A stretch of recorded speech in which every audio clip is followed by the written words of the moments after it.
Assalamualaikum warahmatullahi wabarakatuh. Perkenalkan, nama saya Muhammad Fajrul Islam Jupri dengan NIM H1A124013 dari Fakultas Hukum Program Studi Hukum Bisnis Universitas Megariski Makassar.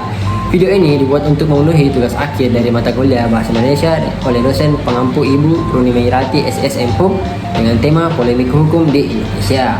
Sebelum masuk ke tema, kita harus tahu dulu apa sih itu polemik. Polemik adalah sebuah perdebatan atau perbincangan yang biasanya mencakup pendapat yang berbeda atau bertentangan mengenai suatu topik atau isu.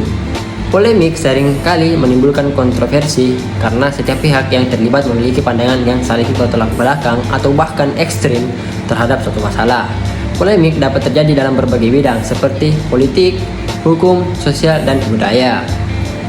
Pada umumnya, polemik terjadi karena adanya perbedaan persepsi, interpretasi, atau kepentingan yang membuatnya menjadi perdebatan yang sengit dan tidak jarang melibatkan banyak pihak atau kelompok.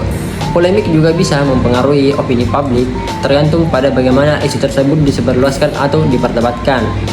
Nah, itu dia tadi sedikit informasi mengenai polemik. Selanjutnya kita akan membahas tema utama, yaitu polemik hukum di Indonesia. Polemik hukum di Indonesia mencakup berbagai permasalahan yang melibatkan ketidakpastian hukum, ketidakseimbangan antara norma hukum dengan praktik di lapangan, serta perbedaan interpretasi terhadap peraturan yang ada. Beberapa topik utama dalam polemik hukum di Indonesia.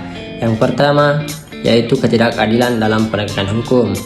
Praktik hukum yang tidak adil. Meskipun Indonesia memiliki sistem hukum yang jelas dan struktur peradilan yang terorganisir, banyak pihak yang mengeluhkan adanya ketidakadilan, terutama dalam hal bias kelas sosial, kekuasaan, dan korupsi.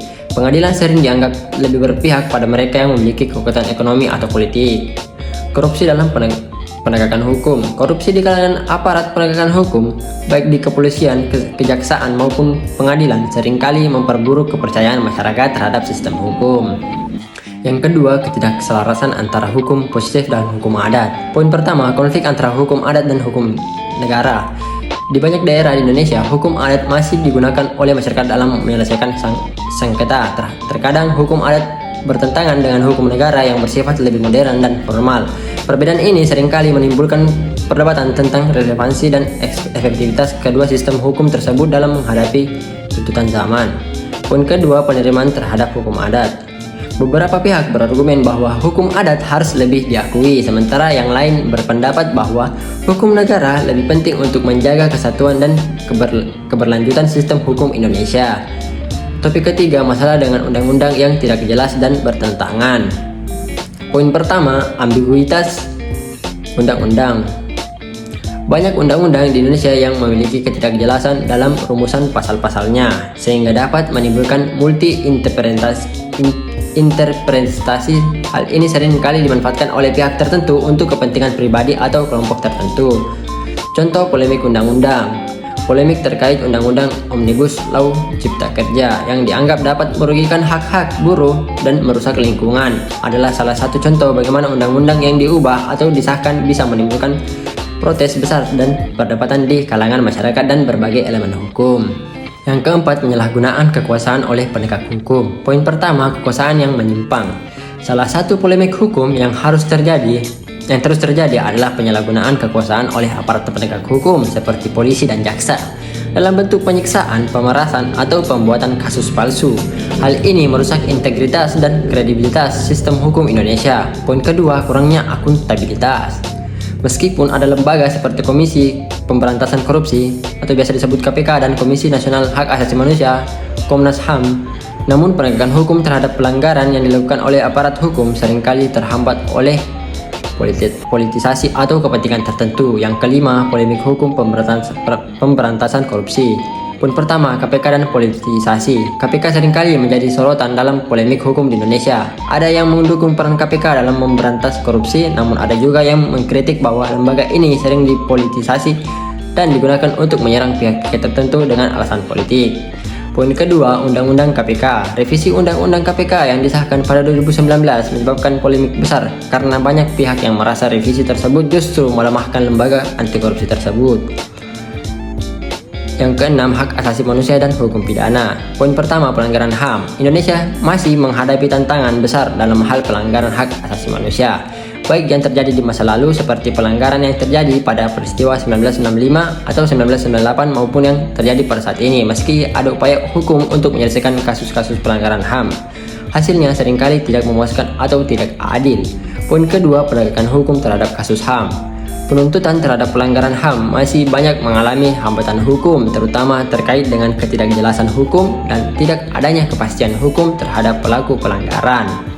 Yang ketujuh, polemik tentang sistem peradilan. Poin pertama, independensi pengadilan. Meskipun Indonesia memiliki sistem peradilan yang seharusnya independen, ada banyak kasus yang menunjukkan pengaruh luar terhadap keputusan pengadilan. Kontroversi terhadap keputusan pengadilan yang dianggap tidak adil atau tidak berdasarkan bukti yang sah juga menjadi topik polemik.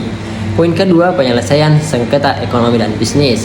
Di dunia bisnis, sistem hukum sering dipandang tidak memadai untuk memberikan kepastian hukum, terutama terkait dengan sengketa yang melibatkan investor asing dan atau perusahaan besar. Kedelapan, peran media dan opini publik dalam polemik hukum. Poin pertama, media dan pengaruhnya dalam proses hukum. Media seringkali memainkan peran besar dalam membentuk opini publik mengenai isu-isu hukum yang sedang berkembang. Namun, media juga seringkali dianggap memperburuk keadaan dengan memberikan informasi yang tidak akurat atau memihak kepada salah satu pihak. Poin kedua, keseimbangan informasi. Isu terkait bagaimana media harus bersikap netral dalam menyampaikan informasi hukum menjadi salah satu polemik besar. Mengingat peran media dalam mengedukasi publik tentang hukum sangatlah vital. Yang kesembilan adalah reformasi hukum dan peradilan. Desentralisasi dan pembaruan hukum. Polemik mengenai perlunya pembaruan hukum agar lebih responsif terhadap kebutuhan zaman semakin berkembang. Beberapa pihak menginginkan adanya reformasi sistem peradilan untuk memastikan bahwa hukum di Indonesia lebih transparan dan adil. Namun, reformasi ini seringkali terhambat oleh berbagai kepentingan politik. Nah, itu tadi 9 topik utama polemik hukum di Indonesia. Kesimpulannya, polemik hukum di Indonesia merupakan fenomena yang sangat kompleks, mencakup masalah ketidakadilan, ketidakpastian hukum, ketidakselarasan antara hukum adat dan hukum negara, serta penyalahgunaan kekuasaan oleh aparat penegak hukum. Masyarakat dan lembaga-lembaga hukum di Indonesia terus berusaha mencari solusi terbaik untuk menciptakan sistem hukum yang lebih adil, transparan, dan dapat dipercaya. Penyelesaian polemik ini memerlukan partisipasi aktif dari berbagai elemen masyarakat, lembaga negara, serta keinginan kuat untuk menjalankan reformasi hukum yang komprehensif. Itulah tadi pembahasan mengenai polemik hukum di Indonesia. Mungkin sekian yang dapat saya sampaikan. Semoga bermanfaat bagi kita semua. Lebih dan kurangnya mohon dimaafkan. Wassalamualaikum warahmatullahi wabarakatuh.